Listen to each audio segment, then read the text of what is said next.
The morning sun was just starting to rise when David stepped outside to collect the newspaper. He was still half awake, sipping from a steaming mug of coffee, when his eyes caught something unusual. There, taped firmly to his front door, was a large, bright orange paper. The color was so loud that it almost glowed against the pale paint of his house. David frowned and pulled it off the door. The bold letters at the top read, HOA violation notice. His stomach sank. He quickly scanned the paper and his eyes widened as he reached the bottom. In big, blocky numbers, it stated he owed a fine of $50,000. For a moment, David thought it had to be a joke. Maybe some prank from a bored neighbor, or perhaps a mistake in paperwork. But as he read carefully, his jaw tightened. The paper listed the reasons for the fine. Grass exceeds acceptable height by 1 inch. Bird feeder unauthorized, and flower arrangement inconsistent with HOA guidelines. $50,000 for flowers and grass? David muttered in disbelief. He shook his head, laughed nervously, and went back inside. His first instinct was to call the number at the bottom of the notice, which led to the HOA office. But he already knew who was behind it, Karen. She was the chairwoman of the Homeowners Association, and if there was one person who seemed to take joy in making other people's lives harder, it was her. David had lived in the neighborhood for 5 years, and in all that time, he had seen her issue fines for the smallest things: holiday lights staying up one day too long, a recycling bin left out for an extra hour, or a driveway with a small oil stain. Still, this fine was different. This wasn't $100 or even $1,000. This was life-changing money, the kind of number that could scare someone into selling their house. Later that day, David drove to the HOA office. The building was small, tucked in the corner of the neighborhood complex. As soon as he walked in, he saw Karen behind the counter, sitting tall in her chair like she was queen of the place. She had a neat stack of papers in front of her, a sharp suit, and a permanent smile that never reached her eyes. "Well, David," she said smoothly, as though she had been expecting him, "I see you've received your notice." "Received it?" "Karen, this has to be a mistake. $50,000 for grass and flowers? That doesn't even make sense." Karen tilted her head, her smile never fading. "The rules are very clear. Section 4, subsection B of the HOA handbook. You agreed to them when you moved here." David placed the orange paper on the desk between them. "These are minor things. My grass is trimmed, my bird feeder isn't hurting anyone, and the flowers are just flowers. You can't seriously believe this adds up to $50,000. Her eyes narrowed. "Whether you think it's serious or not isn't the point. The HOA exists to protect the value of this community. Rules are rules. If you don't comply, there are consequences." David could feel his blood pressure rising, but he forced himself to stay calm. Around the room, a few other residents sat in chairs, waiting for their turn to meet with her. He could see the way they avoided looking directly at him or at Karen. They were quiet, shoulders tense like people who had already given up fighting. Karen leaned closer, lowering her voice. "You can pay the fine in installments, of course. I'm reasonable.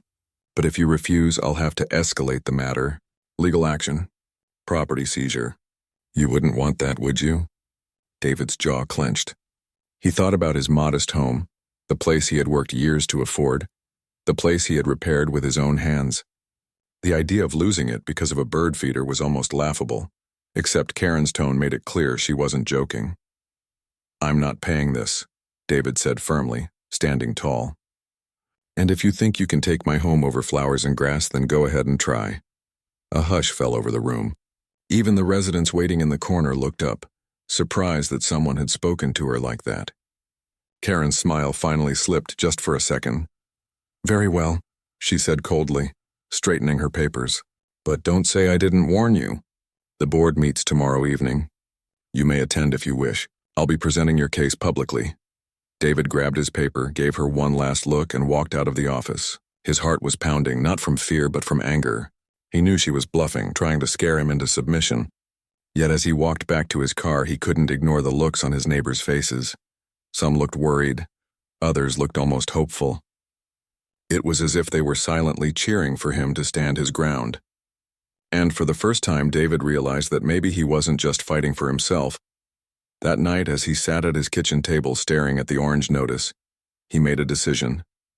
He wasn't going to bow down to Karen, not this time. Whatever happened at that meeting tomorrow, he was ready. The following evening, David walked into the community hall where the HOA board meeting was being held. Rows of folding chairs were set up, most of them filled with residents who looked both tired and uneasy. At the front of the room sat the board members at a long table, and at the very center was Karen, holding her papers like a judge about to deliver a sentence. David found a seat near the back. He noticed several neighbors glance at him, whispering to each other. The air was heavy, as if everyone was waiting for the storm to break. Karen cleared her throat and tapped the microphone. "Good evening, everyone. We have several items on tonight's agenda. But first, I must address the most pressing matter. One of our residents has failed to comply with community rules and now owes a fine of $50,000. We cannot allow this type of behavior to continue, or our neighborhood will fall apart." All eyes turned to David. He felt the weight of their stares, but he kept his face calm. Karen lifted the orange notice he had returned to her office. "This is the official violation. Multiple offenses have been recorded, including lawn neglect, unauthorized structures, and disorderly planting. As chairwoman, it is my duty to ensure fairness. Therefore, the fine stands." A man in the second row raised his hand timidly. "Excuse me, but $50,000 seems very high." "I mean, we've all had small fines before, but nothing like that." Karen's sharp eyes turned on him. "Mr. Lewis, the fine is calculated according to the severity and number of violations. We must protect property values. If we allow one resident to ignore the rules, others will follow." The man quickly looked down, silenced. David finally stood. His voice was steady, even though his heart was racing. "This fine is not about property values. It's about control. Everyone here knows it. Grass 1 inch too long doesn't destroy a neighborhood. Flowers on a porch don't lower house prices. This fine is punishment, plain and simple." Murmurs spread across the room. A woman whispered to her friend, and a couple of people nodded. For the first time, Karen looked unsettled, but she quickly recovered. "David," she said sweetly, "you agreed to these rules when you bought your house. If you didn't want to live in a community with standards, you should have chosen differently." "I agreed to reasonable standards," David shot back. "Not to fines that could ruin families. Not to threats about losing my home over something this petty. And I'm not the only one who feels this way. I know plenty of people here have been pushed around the same way I have." The room grew quiet. Karen scanned the crowd, and for a brief moment she looked nervous. But then her voice grew sharp again. "Enough, the matter has been decided. If you do not pay within 30 days, legal steps will begin." The board members shifted uncomfortably in their seats. Most of them avoided eye contact with David. They looked like people who wanted to speak but were afraid of consequences. As the meeting ended, David stepped outside into the cool night air. Several neighbors followed him.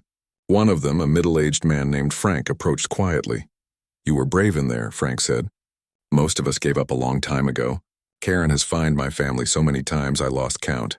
Last year she said my paint color was too dull and made me redo the entire house." A woman joined them, clutching her bag tightly. "She fined us for leaving a small ladder in the backyard. We paid because we were scared. But this is worse than anything she's done before." David listened carefully. He realized they had all been suffering in silence, too afraid to stand up to Karen. She had built her power on fear, using rules as weapons.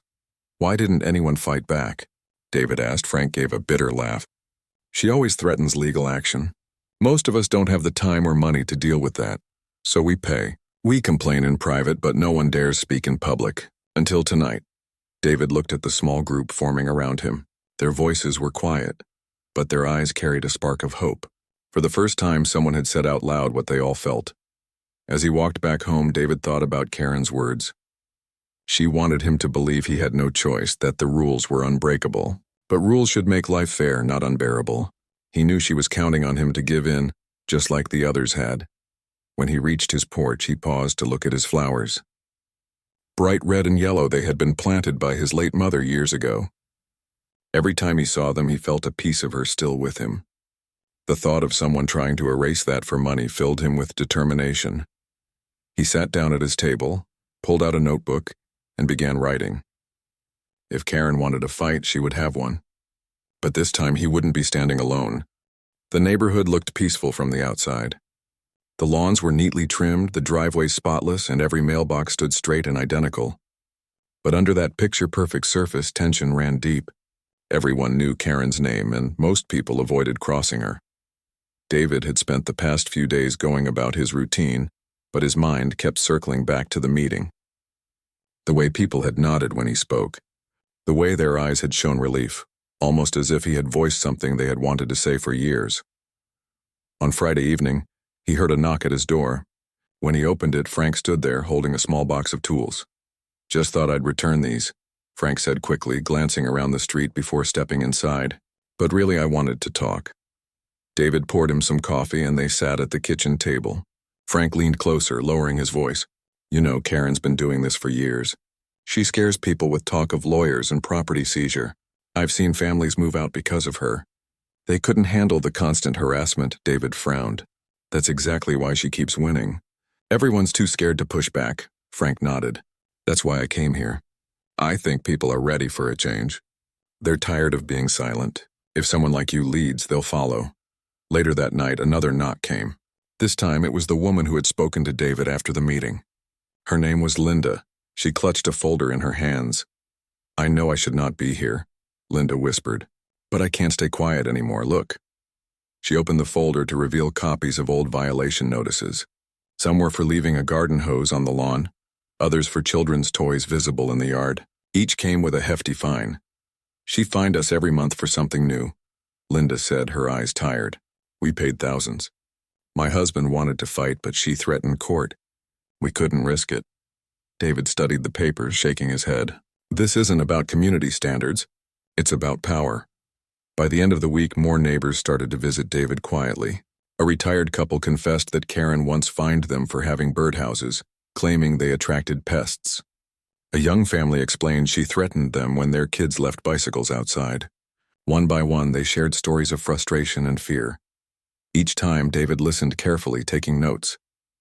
He realized the pattern was clear. Karen had built a reign of fear by making everyone feel isolated. She picked on individuals, knowing no one would dare unite against her. One evening, a small group gathered in David's living room. They closed the blinds and spoke in hushed voices, as if Karen could hear them from across the street. "We can't keep living like this," Frank said firmly. "She's bleeding this community dry. And the board just nods along because they're afraid of her too." Linda added, "She acts like she's untouchable, but maybe she isn't." David looked around at the faces. They weren't rebels or troublemakers. They were ordinary people, parents, retirees, families, who just wanted peace in their own homes. "We have more power than we think," David said. "She's strong only because everyone stays quiet. But if we stand together, she can't push all of us down at once." The group fell silent. It was a simple truth, but hearing it aloud made it feel possible. "Still," Linda said carefully, "she'll fight back. You saw how she threatened you. If she finds out we're meeting like this, she'll try to crush us." David leaned back in his chair, his expression steady. "Then let her try. The more she shows her true colors, the more people will see who she really is. We just need to hold our ground." That night, after everyone left, David stepped outside. The street was quiet, only the soft hum of crickets in the distance. He looked at the row of houses, each one hiding families who had suffered in silence. He realized something important. This wasn't just his fight anymore. It wasn't about his grass or his flowers. It was about the entire neighborhood. Karen had gone too far, and people were finally ready to push back. The next morning, he woke to find another orange notice on his door. His fine had grown by another $1,000 for continued non-compliance. David laughed bitterly. He knew Karen thought she was breaking him down, but all she was doing was proving his point. The louder she pushed, the stronger the neighborhood's resolve would grow. He pulled the notice down, folded it neatly, and placed it on the table. Then he sat with his notebook again, writing everything that had happened. If Karen wanted to play power games, he would be ready. For the first time in weeks, David felt a spark of hope. He wasn't alone anymore. The neighbors were starting to whisper, starting to gather. Soon those whispers could become voices too loud for even Karen to silence. The next morning, David was tending his garden when he noticed a black and white vehicle slowly pulling up in front of his house. At first, he thought it was just a routine patrol, but then a uniformed officer stepped out and walked toward him with a calm, professional demeanor. "Good morning, sir," the officer said politely. "I'm Officer Reynolds. I was asked to check on a complaint filed against you regarding your property. May I come in?" David straightened up, setting down his gardening tools. He had expected Karen to escalate her threats, but he hadn't imagined that it would involve the police. Still, he knew the officer's presence didn't have to be hostile. "Of course," David said, leading him into the living room. "Please have a seat." The officer looked around briefly, observing the house. Everything was orderly, neat, and well kept. He picked up the orange violation notice from the table and examined it carefully. "Can you explain what's going on here?" Officer Reynolds asked, his tone calm but serious. David sat down and began explaining everything. He described Karen's repeated fines, the absurdity of the $50,000 notice, and how she had threatened legal action and property seizure. He showed the officer his notebook, filled with detailed accounts of what had happened over the past week. "I've been collecting information from neighbors too," David added. "Several of them have suffered under her rules. She uses fear to control the community." Officer Reynolds nodded slowly, taking notes. "I see. Did she file an official police report, or was this complaint purely through the HOA?" "Just through the HOA," David replied. "She's been saying she can enforce her fines legally, but she hasn't provided any documentation that gives her that authority. She wants me to pay or risk losing my home." The officer leaned back, frowning slightly. "It's unusual for an HOA to try to involve law enforcement for fines. Typically, fines are civil matters, not criminal. That said, I need to consult with my supervisor before taking any action. I have to follow protocol." David nodded, feeling a mix of relief and curiosity. "So you're not here to make me pay or arrest me?" "No," Officer Reynolds said. "I'm here to gather facts and verify the complaint. I'll be honest, some HOA complaints can be exaggerated. My job is to ensure that no one is being unfairly targeted or threatened." Over the next half hour, David walked the officer through his property. He showed him the lawn, the bird feeder, and the flower arrangements. Officer Reynolds took photos, asked questions, and even spoke briefly with a few neighbors who had quietly gathered in their yards to watch the visit. "They all seem to agree with you," Reynolds said quietly, lowering his voice. "These complaints are not serious enough to justify anything like what Karen is threatening. It seems more like intimidation than a legitimate violation." David felt a surge of hope. "Exactly. That's what I've been trying to explain. She wants to scare people into paying fines that don't make sense." Reynolds nodded again. "I understand. I'll need to check with my supervisor about the next steps. You should continue documenting everything. Keep copies of notices, take photos, and note any interactions with her. It helps if there's a clear record." David smiled faintly. "I've been doing that already. I've got everything organized." The officer stood and shook David's hand. "Good, that will help. I can't promise immediate action, but at least your side of the story is documented. If this escalates further, we'll know exactly what's happening." Before leaving, Officer Reynolds paused at the door. He looked back at David, his tone serious but reassuring. "I'll be honest. Your case is unusual. Most homeowners wouldn't stand up like this, and most officers wouldn't be called for an HOA fine. But it's clear that Karen has gone too far. I'll make sure my supervisor knows exactly what's happening." David thanked him, watching as the officer walked back to his vehicle. Once the car drove away, David stood in the front yard, breathing in the fresh morning air. He felt a sense of cautious optimism. For the first time, someone in authority had seen the situation for what it really was. That evening, David shared the visit with a few neighbors who had gathered quietly. Their faces lit up with relief. "Maybe someone is finally listening," Frank said. "Maybe she won't be able to push everyone around anymore." David nodded. "We can't rely on fear anymore. Karen's power is built on it. The more she pushes, the more people will see her for what she really is. And now we have proof that her threats don't hold up." Across the street, the orange glow of Karen's office window remained bright. David knew she would be furious about the officer's visit. But he also knew one thing. Karen's reign of fear was starting to crack. He returned to his house, sat down at his kitchen table, and opened his notebook again. This was far from over, but now he had more than hope. He had momentum. And for the first time, he felt ready for the next step.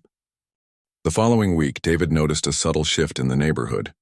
Karen was still issuing threats and reminders about fines, but the air around her seemed different. Where once neighbors had looked down at the ground or hurried past her, now a few paused to watch. Whispers began circulating in the streets. One afternoon, as David was checking his mailbox, Karen stormed out of her house across the street. Her voice carried, sharp and demanding. "David, you will pay that fine immediately. Do not test my patience. David turned calmly, meeting her gaze. I'm not paying for something that isn't real, Karen. I've explained this already. Her face flushed with anger. She stepped closer, raising her voice. I will not be disrespected in my own neighborhood. You think you can defy me? I am in charge here. David stood tall. He didn't move. He didn't flinch. I am standing for myself, and I'm standing for the community. We all have rights, even here. At that moment, a few neighbors who had been walking down the street slowed their steps. A woman named Maria paused on her porch, arms crossed. An elderly man peered out from behind his curtains. Others lingered at a distance, watching quietly. Karen noticed them too. Her confident stride faltered for just a second, but she quickly recovered, pointing a finger at David. Mark my words. You will regret this, she shouted before storming back inside. David exhaled slowly.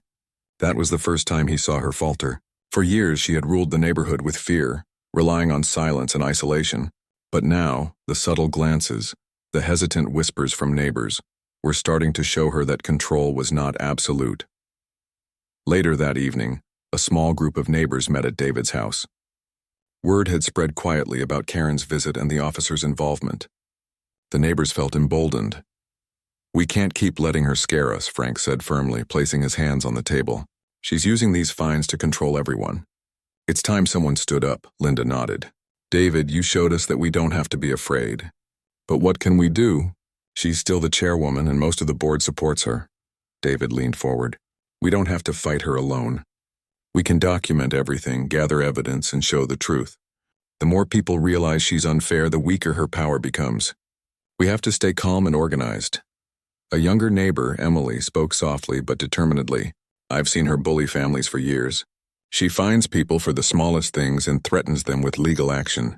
If we all share our experiences, maybe the board can't ignore us anymore. David smiled. Exactly. Fear works only when people stay quiet. We've started talking. Now we need to stay united. Karen can intimidate individuals, but she can't intimidate a community that speaks together. The next day, Karen visited another house, shouting about fines and compliance. This time, a neighbor stepped onto her porch and shook their head. No, Karen, that's not right. You can't do this to us. Karen's expression shifted from anger to surprise. The neighbor had never spoken up before. Others began stepping forward, offering quiet support. She tried to regain control, but the sudden resistance confused her. Her usual tactics of fear and intimidation were failing. Back at his own house, David felt a sense of pride and responsibility. It wasn't just about him anymore. The neighborhood had started to awaken. They were starting to see that they could protect their homes and their families without caving to threats. That evening, David checked his mailbox. Another orange notice waited for him, claiming additional fines for failure to comply. He opened it expecting frustration or fear, but he felt calm instead. Karen could try, but now the community was beginning to see through her. He picked up the phone and called Officer Reynolds. She's still issuing threats, David said. But now neighbors are speaking up. It seems like she's losing control. I'm glad to hear that, the officer replied. Keep documenting everything. The more evidence we have, the stronger your case will be if it comes to legal review. It's clear she's overstepping her authority. David hung up and went back to his porch. Across the street, he saw neighbors quietly observing Karen's house. Some waved at each other, some nodded. He could feel a shift in the atmosphere. Karen's intimidation no longer had the same effect. For the first time, David realized that change was possible. It wasn't immediate and it wasn't easy, but the cracks in Karen's authority were visible. She relied on silence and fear, and now voices were breaking through. David smiled. He knew the fight was far from over, but the momentum was on their side. They were no longer just individuals afraid of fines. They were a community ready to stand together. And that was the first step toward reclaiming their neighborhood. The day of the HOA's emergency meeting arrived, and the community hall buzzed with tension. Chairs were lined in neat rows, each occupied by neighbors who had grown tired of Karen's relentless fines and threats. David arrived early, carrying his notebook filled with records, photos, and copies of every notice Karen had issued. Karen entered last, her posture proud and confident. She held a stack of papers and carried a smirk that suggested she expected to dominate the room. Good evening, everyone, she announced, her voice loud and sharp. Tonight we will review the violations of Mr. David. The fines are clear and the rules are in our favor. This is about maintaining order and protecting property values. David took a deep breath, reminding himself to stay calm. This was the moment where he and the neighbors could finally challenge her. Karen began presenting her case, reading aloud from the notices, exaggerating the supposed violations. She gestured dramatically toward David. Grass too long. Flowers not in accordance with community standards. Unauthorized items. This is serious, and Mr. David has ignored multiple warnings. The $50,000 fine is justified. A few neighbors shifted uneasily in their seats. Many still felt intimidated, but David noticed some nodding slightly, their silent support growing stronger. Just as Karen was about to continue, the door opened. Officer Reynolds walked in. He was calm, professional, and carried a folder under his arm. The room went silent. Even Karen paused, her confident expression faltering slightly. "Excuse me, everyone," the officer said, setting the folder on the table in front of him. "I have been reviewing the complaints filed regarding Mr. David. Before any further discussion, I need to clarify some points." Karen's eyes narrowed. "Officer, this is an HOA matter. You have no jurisdiction here." Officer Reynolds shook his head. "I am here because the HOA has attempted to use intimidation and threats that involve law enforcement. My role is to ensure no laws are being broken and no one is being unfairly targeted." David felt a surge of relief. The officer continued, addressing the room. "I have reviewed all the documentation provided by Mr. David and have spoken with several neighbors. It is clear that many of the fines issued by the HOA are arbitrary and not legally enforceable. Mr. David has complied with reasonable community standards. There is no justification for the fine as presented." Murmurs spread throughout the hall. Neighbors exchanged looks, some smiling quietly, others nodding in agreement. Karen's smirk began to fade. "I also need to make this clear," Officer Reynolds added firmly. "My direct supervisor is the state regulatory officer who oversees HOA compliance. Any attempts to enforce fines that are illegal or intimidating will be reviewed, and the responsible parties may face consequences." Karen's face turned red. She opened her mouth to argue, but the words caught in her throat. The power she had relied on for so long was slipping away. The room was no longer quiet with fear. It was filled with the presence of authority, truth, and growing neighbor support. One of the board members cleared his throat nervously. "Karen, perhaps we should review these fines and reconsider. The officer is clear that some may not be enforceable."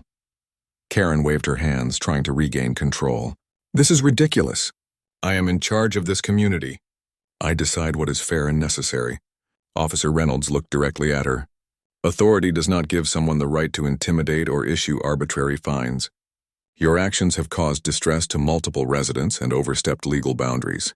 Any further attempt to enforce the $50,000 fine against Mr. David would be considered harassment." The neighbors stirred, a quiet wave of relief washing over them. David stood, feeling the weight of the moment. He spoke calmly, addressing both the officer and the room. "For years, many of us have been silenced by fear. Karen has relied on intimidation to control us. Today, the truth is out. This is not just about me. It's about fairness and respect for everyone here." Officer Reynolds nodded in approval. "Mr. David is correct. The residents have the right to live in their homes without threats or undue fines. Any enforcement actions that exceed the law will be nullified." Karen's expression shifted from anger to panic. She glanced at the room, seeing neighbors' eyes no longer bowed in fear. Many were quietly recording her reactions on their phones. The realization hit her. Her reign of intimidation was over. "Very well," she muttered, gathering her papers. She left the room quickly, slamming the door behind her. A collective sigh of relief swept through the hall. Neighbors exchanged smiles, some shaking hands, others whispering words of encouragement to David. For the first time in years, they felt a sense of freedom from fear. David looked at Officer Reynolds. "Thank you. I don't know what would have happened without your help." The officer nodded. "You stood up and documented everything. That gave me the ability to act. Remember, fairness and truth always matter. You set a good example for your community." David smiled and glanced around at his neighbors. They had started to see that they could stand together. Karen's control had been broken, not by threats or money, but by courage, truth, and support from the right people. That night, David walked home slowly, feeling a mix of exhaustion and triumph. The neighborhood would never be the same. They had taken the first step toward reclaiming their community and proving that fairness could overcome fear. The days after the big meeting felt different in the neighborhood. A sense of calm replaced the tension that had hung over the streets for years. No longer did people hurry past Karen's house in fear. No longer did they silently comply with every demand. David walked through the neighborhood one morning, greeting his neighbors as he went. For the first time in a long time, he saw smiles and nods instead of anxious glances. Families were tending to their yards freely, arranging flowers and decorations without worry. Children played in the streets without fear of being scolded or fined. He stopped to chat with Frank and Linda, who were trimming hedges together. "It's like a weight has been lifted," Frank said, smiling. "We finally feel safe in our own homes." Linda nodded. "And it's all because someone had the courage to stand up." "You did that, David. You showed us it was possible." David waved off the praise. "We all did this together. I didn't stand alone. Everyone who shared their stories, who spoke quietly at first, helped bring this change." Word spread quickly that Karen would no longer be able to enforce her extreme fines. Officer Reynolds had confirmed that any attempt to intimidate residents with unlawful penalties could result in legal consequences. For many neighbors, this was the first time they had felt truly protected in years. Even the HOA board began to change. Several members stepped forward, apologizing quietly to residents they had ignored in the past. Policies were reviewed and guidelines were clarified. Fines would now be fair, reasonable, and documented clearly. Residents would have a voice and no one would be silenced by threats again. Karen, on the other hand, retreated into her house. Her confident presence had disappeared.